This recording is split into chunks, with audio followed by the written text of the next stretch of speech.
All right, I am live, I hope. I want to see if this comes in quickly enough. Today, we are going to be taking a fascism test, or I didn't say it, maybe two. It all depends on how things go with the first one, how the time is. I just barely put the link, there I see myself, inside of the chat. And actually, while we're talking, let me go to the video description and put the link in there so everybody could play along. Please go ahead and say hi if you are here. I look forward to seeing who's coming along to find out if they are fascists as well. Robert Smith, how are you doing? All right, so here is the link to the test. It is also in the description. John Paxton, how are you doing? Good to see you. Good to see you. And this is going to be interesting. I really did kind of want to take this. Gavin, Hero, good to see you. Blue Smoke from Acadia. All right. I love having folks from our hat coming by. Um, we talk a lot about fascism and we throw and sling the term at everybody else. And and people Schaefer, yes, you need to know. JR, I'm a fascist. Guess what, JR? I think we're all a little bit of a fascist, depending on where we are. Chip Mitchell, how you doing? Jan, awesome. All the way from New Zealand. This is cool. International. Somebody, JR, you've been told since Trump was elected? Yes. I think everybody would agree that the term has been slung all around at everybody, whether they're right, they're left, or anything else. If you disagree, you are a fascist. Now, there actually was a fascist party headed by Mussolini back in World War II and prior. And ironically, Roosevelt was a huge fan of Mussolini and corresponded back and forth with him. Essentially, fascism is fascista. I don't know the exact breakdown, but it's little sticks. And the idea is that you take a bunch of little sticks, and when you bind them together, they're not breakable because they're strong. And the sticks are the people and things like that. So let's hopefully take a quiz. This is from IDR Labs, and it's supposed to be scholarly. Most importantly, though, it's free, so we can all take it together and see where we actually line up and how fascist we really, in fact, are.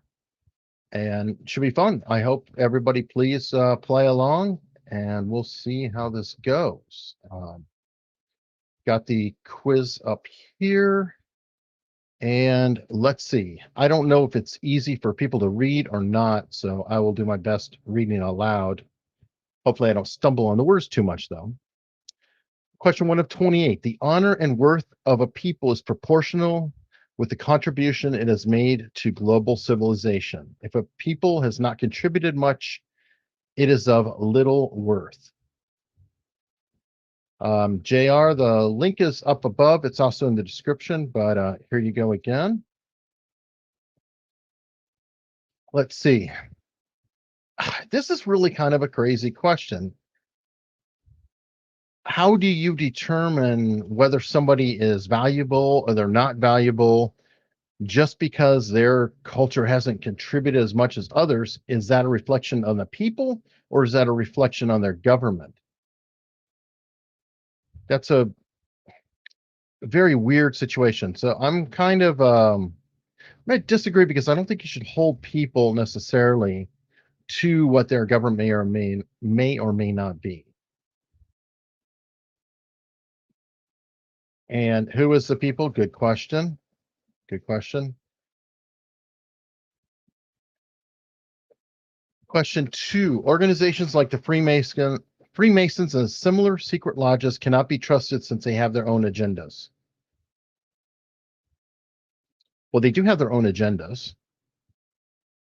Can they be trusted? Can they not be trusted? I think that anyone who has an organization and they're taking care of the organization first is probably more into the organization than they are necessarily to the outside.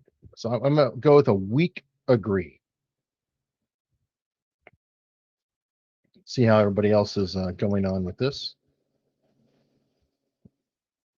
Running a business is not very hard, and as a rule, the business owner doesn't possess any special skills that are not possessed by his workers.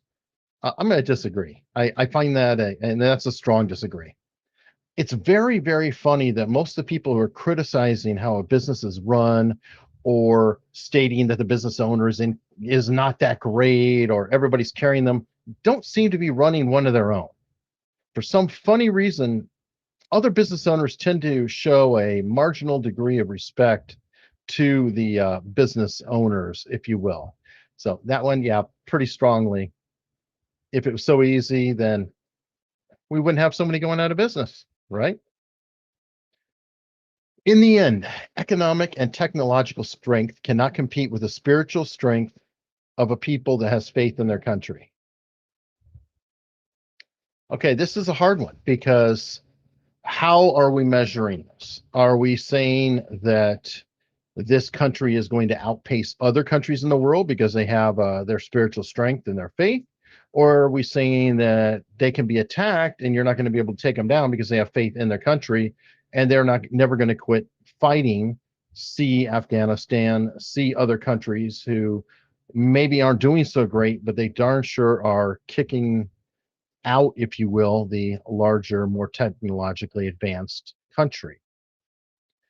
So this is a very difficult one. I'm curious. Huh? Somebody's not seeing the test. Are you, stolen oxygen has only seen the scratched wall. Is everybody else seeing the test or no? If you guys could answer in the comments, that would be awesome.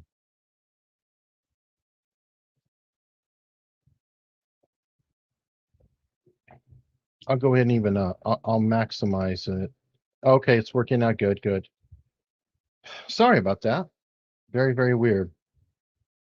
Okay, well that's huh.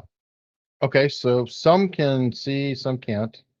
Hopefully, I've been reading out loud and the questions and answers are making a little bit more sense. Okay, fantastic. I'm glad that everybody is able to see. Oh, great. Of course, they scramble the order. That's a bummer. Well, we can still compare our results at the end and we could talk about it now. So, what do you guys think, though? Economic and technological strength cannot compete with the spiritual strength of a people that has faith in their country. What say you? Hi, Celine. I hope I can pass this test too. But what is passing? Is it being more of a fascist or less of a fascist? Isn't that the question? Yeah, I'd say, JR, either religion or maybe even patriotism versus technology and money.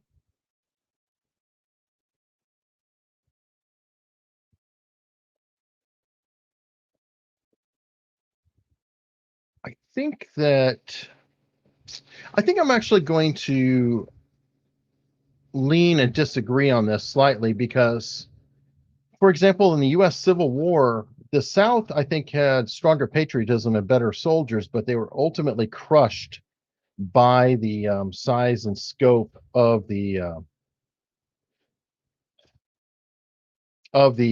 North, if you will. There was far more technology there, and it was just ultimately stronger. They couldn't keep up. Plus, World War II. Oops, sorry about the Zoom. World War II, same basic situation. We could just outproduce. Okay, warfare is the only state that truly shows you what given people is made of. No, I'm going to disagree with that strongly. That's kind of ridiculous. Okay, politicians have a responsibility not to upset the traditional ways of communities that live according to their time-honored customs, values, and creeds. Um, this is a hard one because I don't think that politicians should, by default, force opinions and force agendas on other people because there are values that people hold that we may not all agree with. But then there's the flip side of what if what if their value involved abusing a particular group or class or children or the like, then well now aren't we running into some problems? And yeah, Jan, or Jan, sorry, Jan.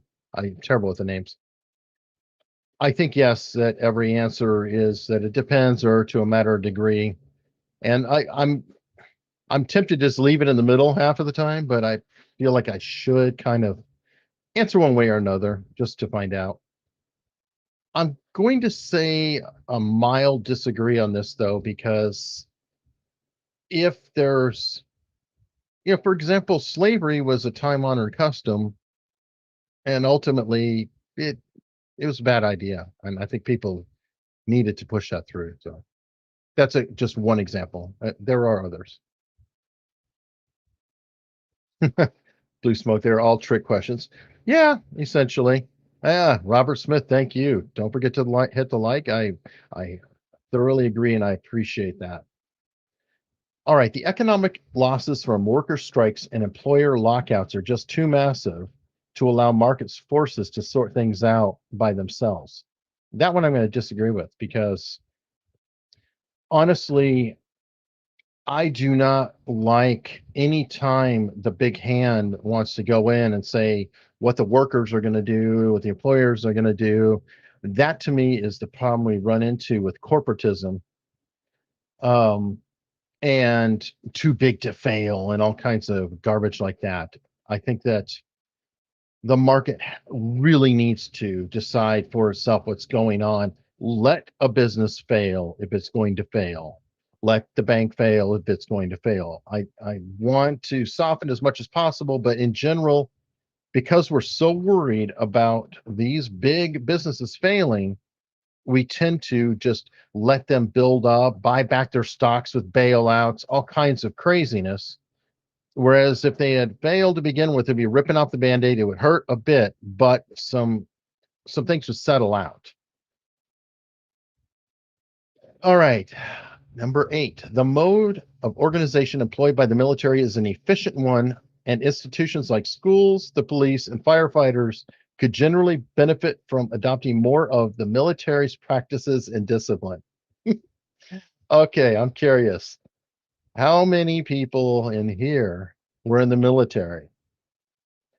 And I would be very shocked if anyone who is actually in the military would say that it is a bastion of efficiency.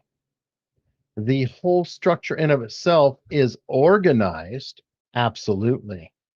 But efficiency? Oh my, absolutely not. There is so many blind corners, etc. A good example is a typical military budget is like this. You will limit what your spending is throughout the year, but when you come into the end of the year, the government fiscal year, you say, oh, hey, we've got some money laying around. And if we don't spend that money now, we're going to lose that money. We won't get it in our budget next year. So we need to buy, go on a crazy shopping spree and buy everything we can. So that way we're guaranteed to get our budget next year. Just that alone shows you how terribly inefficient it is. Because realistically, you would say, okay, well, good. We have a little bit of leftover. We can bank that for next year. We could plan it and do anything like that. But there's absolutely no fiscal responsibility. The idea is to get rid of the money so that way you get more next year. Number 2 thing of the government is how in the world can you actually grow within the government? I mean, there's only so many freaking jobs available, right? And you got to wait for somebody to either die or retire. So here's another way you can do it. If you grow the organization, you can then subpart it and jump up another level because a bureaucracy is growing underneath you. Or here's a good one. You can always screw up do something really wrong and then say, oh, well, we need a task force or we need an organization to prevent that from happening.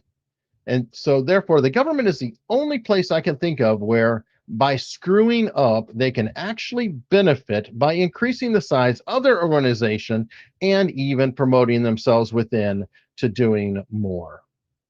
So it is definitely, if you hadn't guessed it, I'm going to say that there's not enough disagree here for me. All right, number 9. If people have, if a people hasn't accomplished much throughout the course of its history, that tells you something about the worth of that people. I'm going to disagree again because people can't choose where they're born. That is very, very difficult. I mean, we would all love to, choose better parents, or if we could just choose our parents, we'd be all set. Well, obviously, we can't do that. And I've talked about this in the past. And I was in Cuba for a while, and by Cuba, I was actually in Guantanamo Bay taking care of Cuban migrants.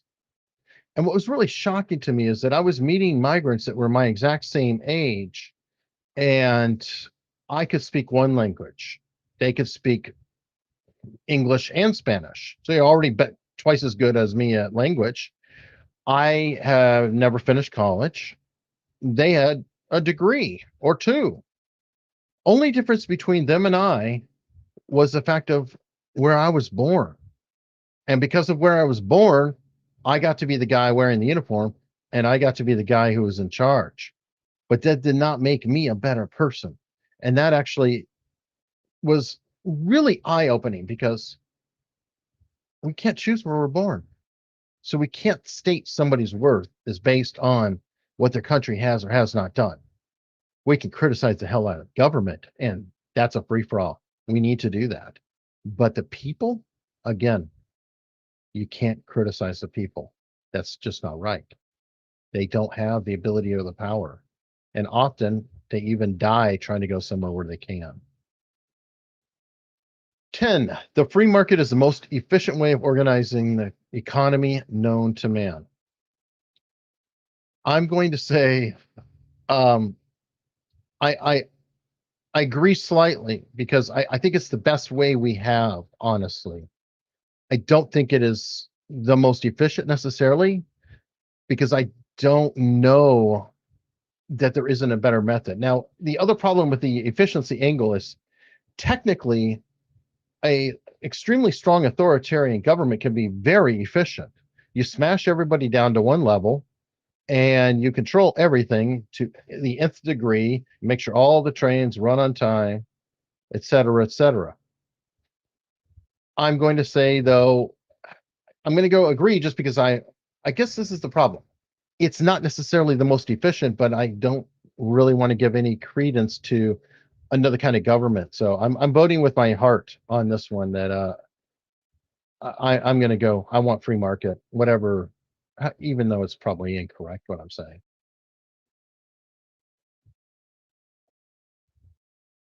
Thank you, Ted Baxter. That's very, very kind of you. Seriously. Thank you very, very much. All right. So this one, 11. The struggle between the rich and the poor, between capital owners and laborers, is more significant driver in history than the struggle between nations. Ugh. God, I hate the terminology in this because it feels so, the capital and owners, and it feels almost communistic, but I do actually agree with it slightly. I do feel that there is definitively a struggle. We should be aware of it, but boy, the terminology just it really makes me cringe on that. So I would just say that there is more of a struggle between people who are seeking power over others versus people who are just trying to get by. And yes, they are using communist jargon, Adam. I agree. And that's what really is irritating about it.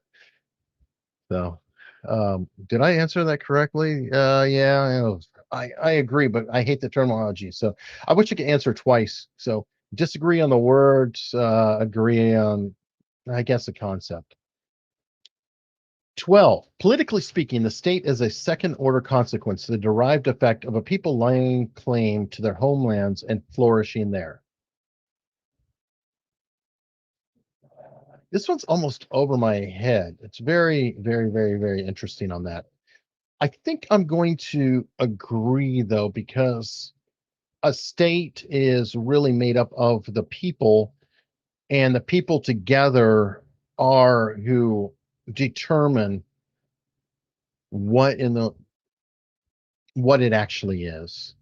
So I'm going to go ahead and agree on that one. A person who has nothing to hide has nothing to fear from government surveillance. Oh, please. Yeah. Nothing to fear at all. No, not a thing. The same government that loses all of our clearance records. Yeah, nothing to fear. Oh no. Oh no. The government that'll just, follow you around another one or just let the material go out. Yeah, nothing, nothing, nothing, nothing to fear at all. Good Lord. All right. People who seek happiness through money and material comfort will never achieve it. This is a kind of a crap question because it's a philosophical question, but yet it's not necessarily untrue. And this is where I have problems. People who are trying to achieve and get ahead, and the marker for that right now is generally money. So they're trying to earn money, run a business, make money off the business, etc. And when they do that, they're able to provide for their family, for their home, and that is going to be money and material comfort.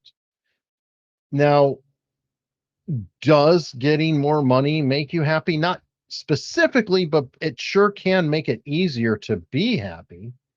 That is a challenging aspect of it. And yes, Joy Catcher, you're right. Joy and happiness are different.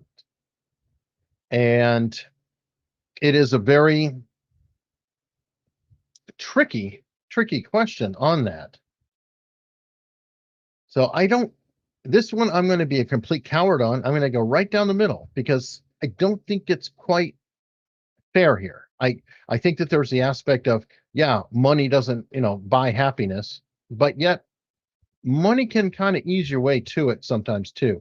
I think if you focus too much on it and that's all you care about, then yeah, you're going to be miserable. But it very, very, very much is a factor. Just ask somebody who doesn't have any. And I'm sure that they will let you know that, hey, you know what? A little bit of money probably make their life just a little bit easier. So I'm going to go and be a coward and say right down the middle. The individual cannot really claim any rights against the state since it is the state that grants him these rights in the first place. I disagree. I believe in basic human rights. I do.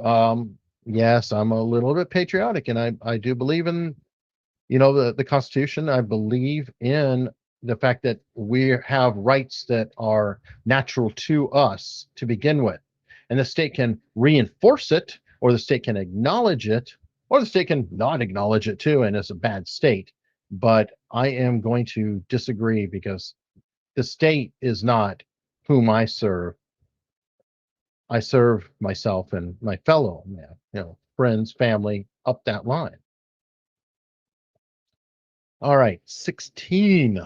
Boy, this is only 28 questions. I was wondering if this is going to run long enough, but I'm definitely filling some space babbling here. I hope it's entertaining. There are no universal ethics. What is true and good for one people may be false and bad for another. Ah, this is an annoying question, too. There are no universal ethics. I agree in the sense that what is true and good for one people may be false and bad for another. Yes. But then I don't personally think that again, I'm going to reach back to slavery and say, no, you know what? Well, that is good for them. It may not be bad. It's like, I, mm, that actually, I'm going to say is there are some universal ethics, like harming people is bad. Sorry, it is.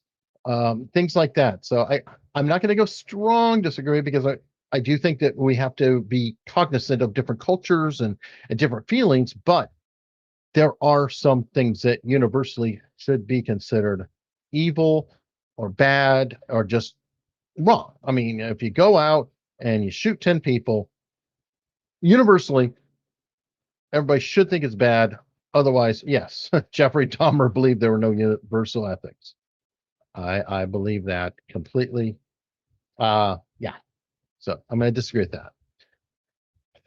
17 of 28, the individual is more important than the state. This is a hard question.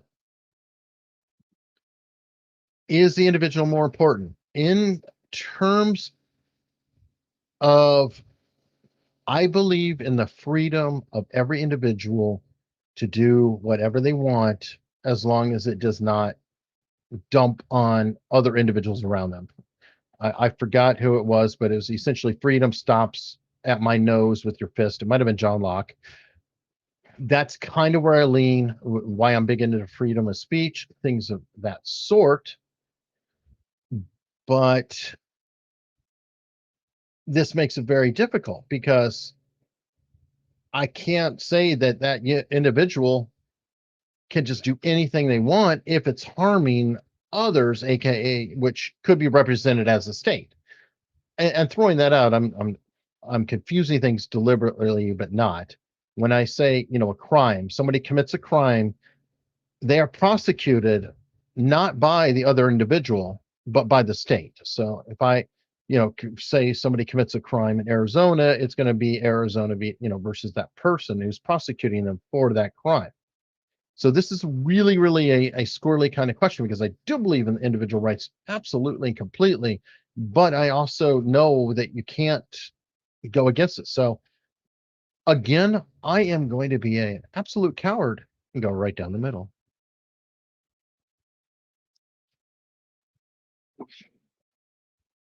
It is not logical or efficient to have several companies all making the same tire, the same wrench, the same cable, etc. So the state should step in to coordinate their efforts. Ha, gee, I wonder who would write something like that. Obviously, if you believe in communism or a collectivistic aspect, people may believe that. I personally believe in competition. I like the fact that there is Apple and Android who are both making smartphones and they're both awesome and they each get more awesome all the time and they compete. Because if you don't have multiple companies all doing the same thing, it will never improve. We will never move forward and we'll never find a better, nice way. So, next one. To view consumer goods and an increase in living standards as ends in themselves is a sign of moral corruption and decadence. Okay, this is aggravating because it is very, very loaded in how they're doing it. To view consumer goods and an increase in living standards as ends in themselves is a sign of moral corruption. That's kind of dirty pull here because if you're saying, ooh, getting a better car means that I can go rob somebody, obviously that's moral corruption and decadence. But if you're saying, you know what, I want to be able to send my kid to college because I couldn't go to college, and then they are going to have a living standard, or I want to be able to have a second or third bedroom because all my kids are living in one room, or whatever it is, that is not evil. So they're throwing things in here that aren't quite right. So I have problems with this and the way it's being loaded. And yeah, let me see some comments here. Durkee, yes, I agree. Clothing and food are consumer goods. Absolutely. Um, it's a this is this is an ugly question because again, trying to increase your standard in living, I think in of itself is actually virtuous. But I don't like the term as ends because that makes me think Machiavellian immediately because that's almost saying an end justifying the means. So that's very loaded in the way that they're stating it. So we've got that statement tying to moral corruption and decadence. I just I'm really I'm going to be a coward on this one and right down the middle because I don't think that's a fair statement. It's not completely clear. All right, people shouldn't be allowed to spread dangerous political beliefs or ridicule those with whom they disagree without the permission of the proper authorities. A very strong disagree here. I absolutely do think people should be able to spout out their beliefs. How do you correct bad speech? More speech. I'm sorry, that's just the way I believe in it. And a dangerous political belief, yes, there's always a risk. I know it is out there, but no, let them talk. And the more they talk, the more they're going to be revealed, the more everybody's going to find out that they're truly monsters or idiots. And again, more speech, not less. This one I'm very strong on. Democracy is dangerous to competent statecraft because it forces every political decision to be lowered to a level of stupidity that the masses can understand.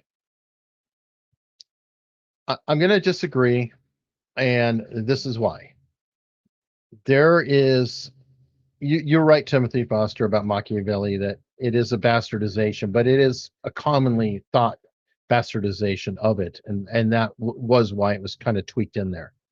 So thank you. That this is a extremely valid point, Timothy. But I'm still pointing out the tie in there because I think that that's a manipulation of language that they were trying to do in that question.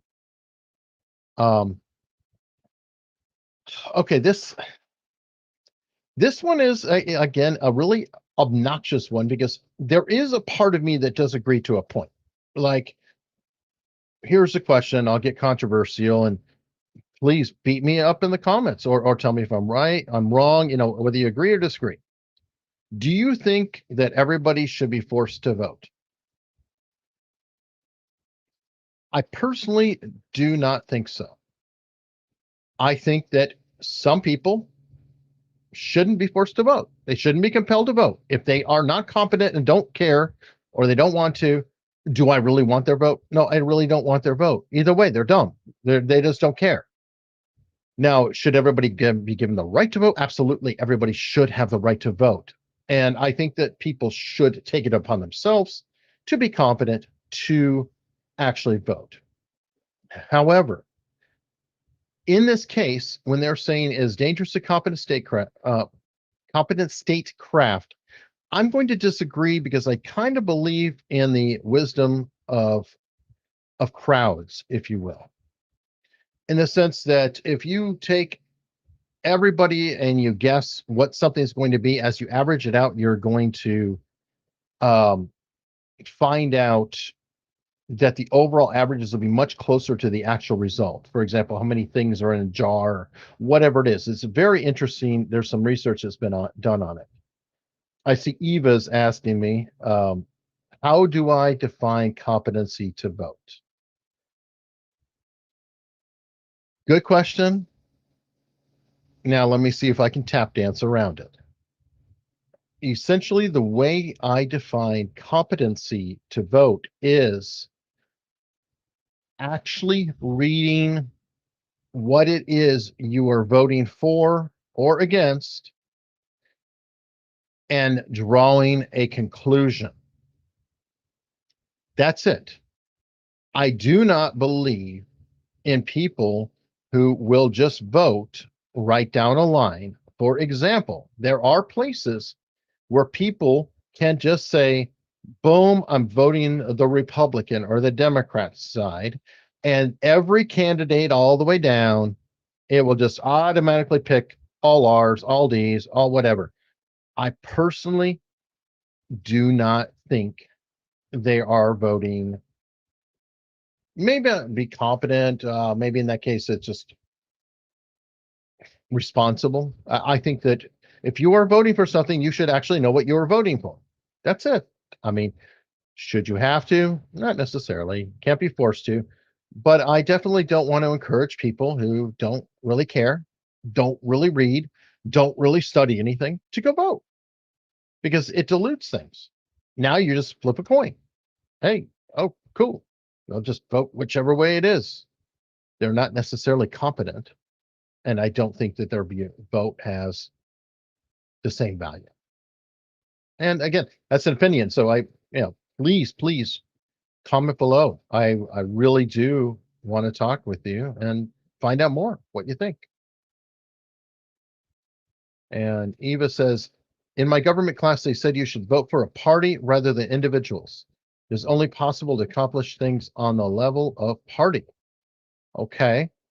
I wonder what the philosophy of the individual teacher is when stating that. Because truthfully, if you are voting for a party, does that mean that you're 100% on board with everything the party does? Are you a robot? I think you should always vote for an individual. So I guess I'm going against the class. Maybe I'm dumb. I don't know. But I personally am going to vote for a person because I'm saying I believe in what they are doing or they are not doing.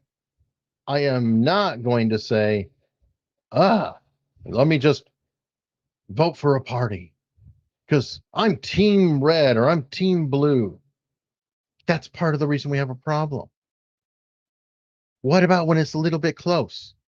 What if you agree with 60% of one candidate, 40% of another? You say, oh, well, the 40% side, that's my party. Hey, my family's always done that, so I'm just going to go for that. You should be voting for a person. You should be voting for what they are supposed to be doing. And for God's sake, hold them to it when they do or do not do it.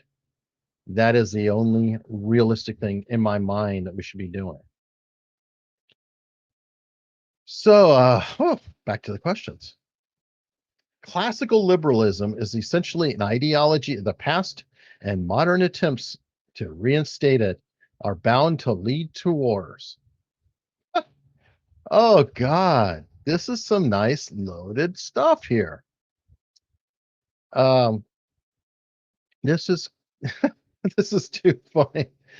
Robert Smith, Crips and the Bloods. That's funny. Yeah, Team Red and Blue, I'd say Democrat, Republican, but Crips and Bloods are probably more honorable. Okay, now this one. This is nutty. Attempts to reestablish or reinstate classical liberalism are bound to lead to wars. What do you mean? Technically, this is where it gets really, really ugly.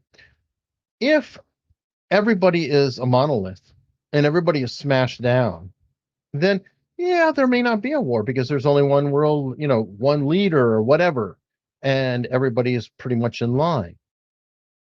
If everybody, all the different states or whatever become independent, yeah, there may be disagreement. This is a good that might have to be where I'm at. I don't know. It is a really goofy question. Dear leader, Nom de Plume's cracking me up.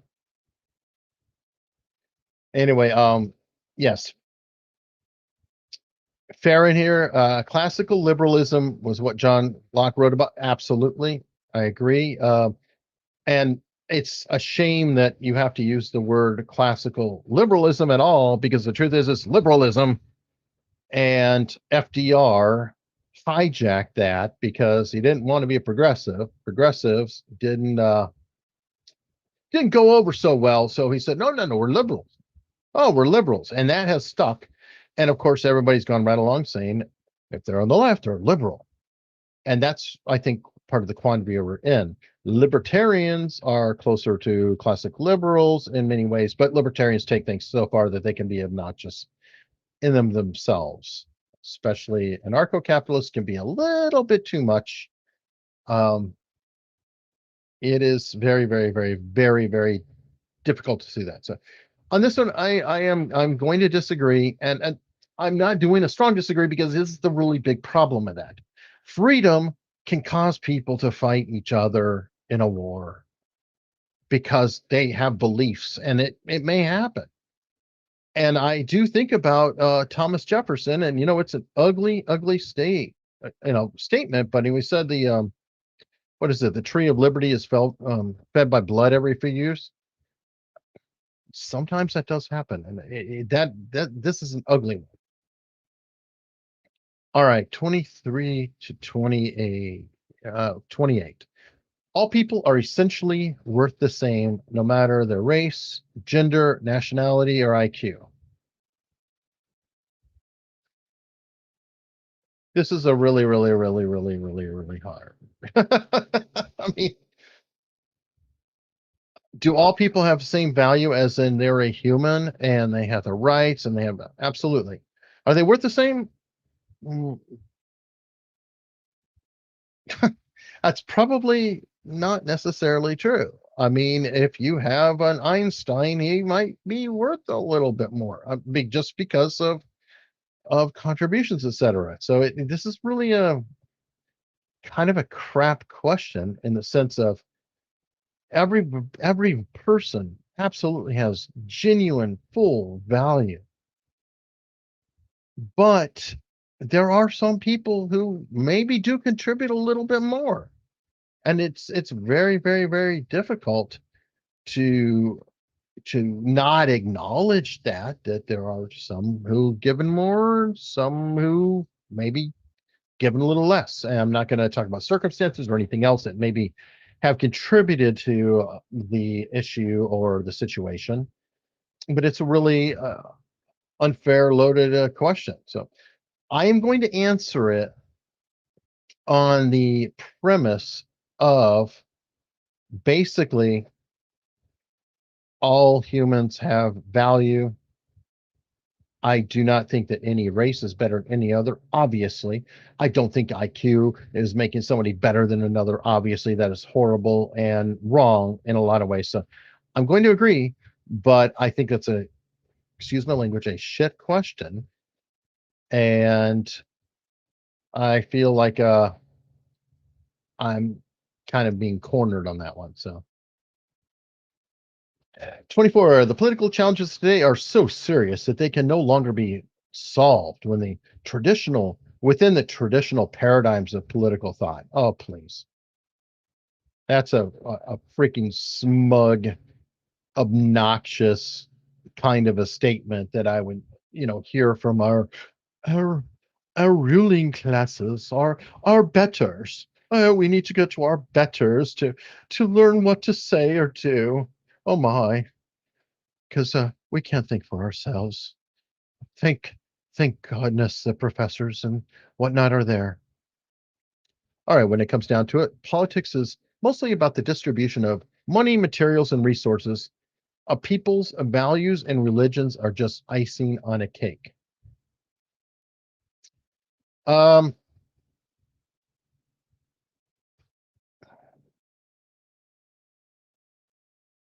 wow, this one's actually difficult because I do think that the values and religions aren't necessarily relevant to politics, and that politics is about making sure that we have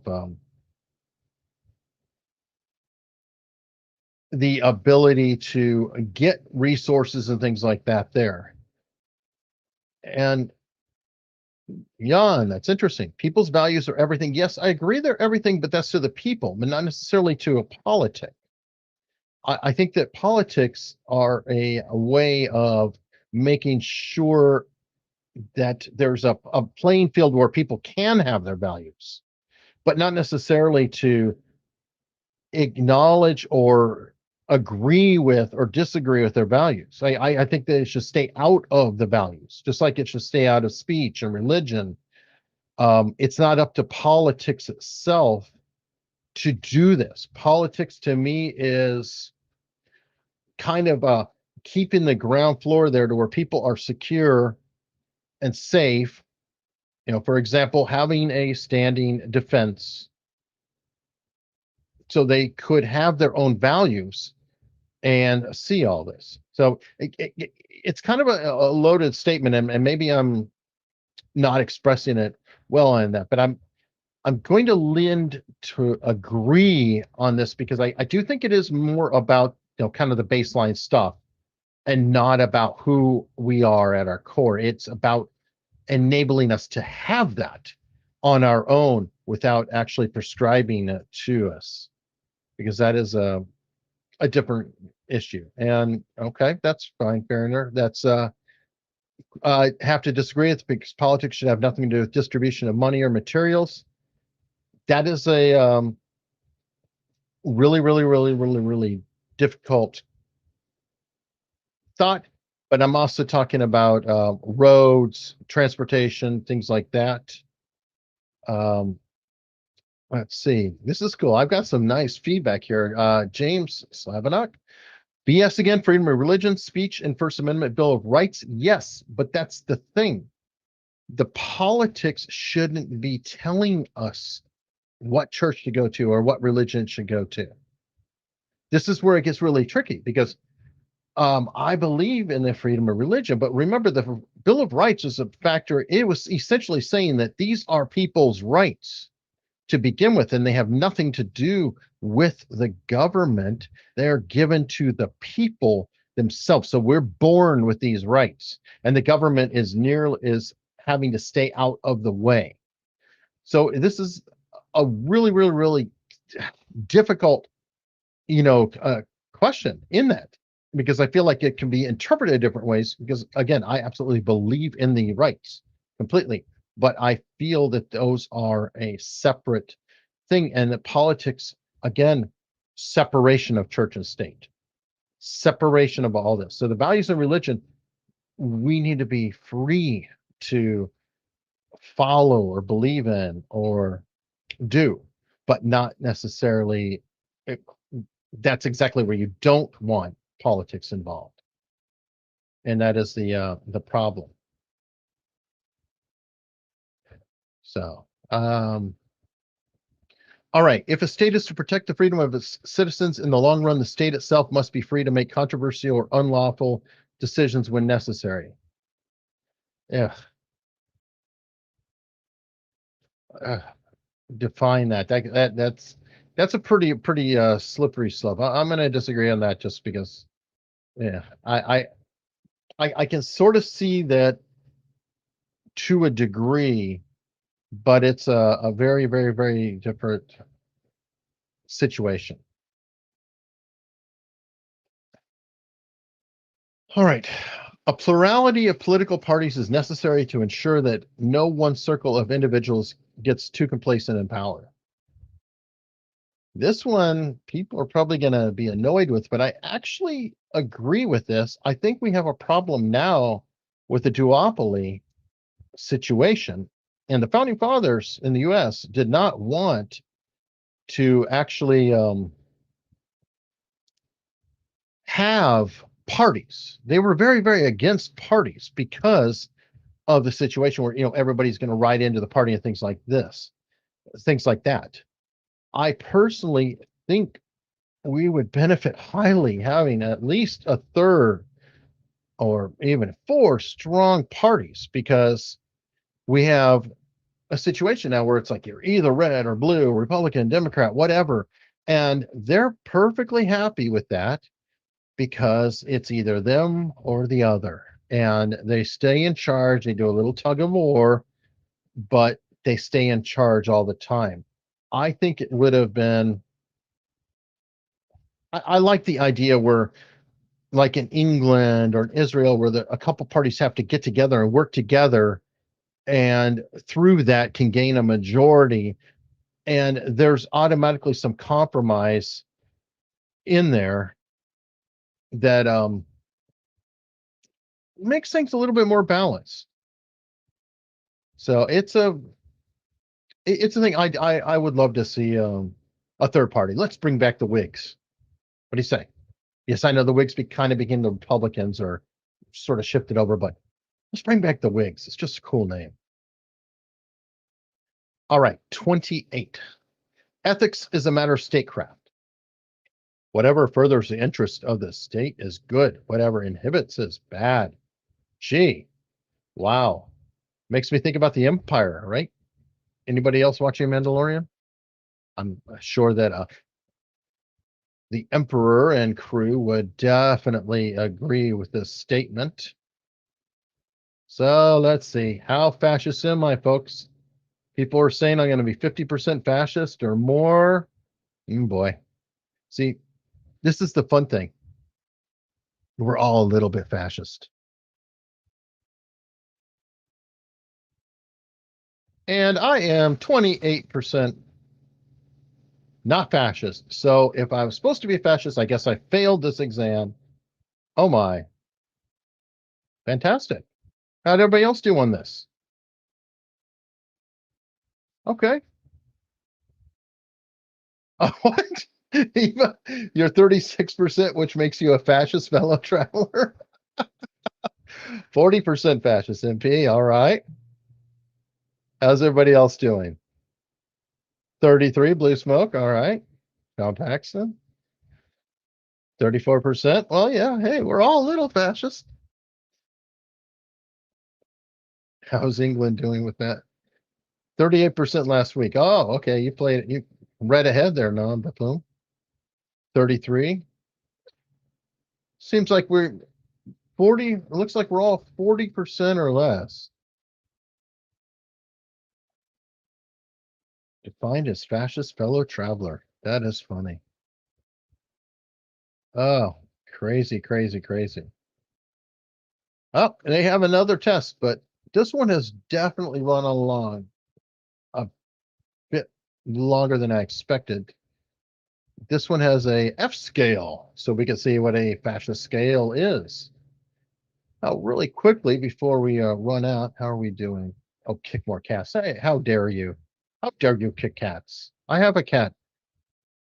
Hey, luckily he didn't jump on me while I was taking this. These guys here, IDR Labs, I was thrilled to find out they have a ton of tests that we can all take together. And this is really, really a fun thing to do. So I'm curious. And if you guys would, please comment below. I appreciate it in the chat, but go ahead and, comment below because it feeds the algorithm and I can, definitely get more views out of it. But which of these tests do you want to do next? Or do you? I mean, if you don't want to do any of them, please say that. We won't, look at doing these, but there are so many tests in here. It would be fun to go ahead and take them. And please don't immediately go for things like homophobia tests, though, because I don't want to know how sexist I am immediately. Let's try to not jump immediately into the lightning rods of the tests out there. That's all we need to do is to really put things out on a limb. But take a look at it. These are really cool, like a narcissism test. That'll be interesting to see. I'm sure I've got a little narcissism. Oops. But villain test. All right. Blue smoke. Dark triad and psychopath. Definitely these are probably coming up on the list. So appreciate it in the chat, but comment below on the video because I think it would be really, really cool to get the discussion going. We can figure out what to do in the future. And if you guys like this, hey, please, please, please tell a friend and like, share, subscribe if you can. Borrow somebody else's phone, subscribe on their phone. I'm not too proud. I could definitely always use some love, and you guys are awesome. Thank you so much. This has really been fun. I look forward to the crazy next thing that we come up with.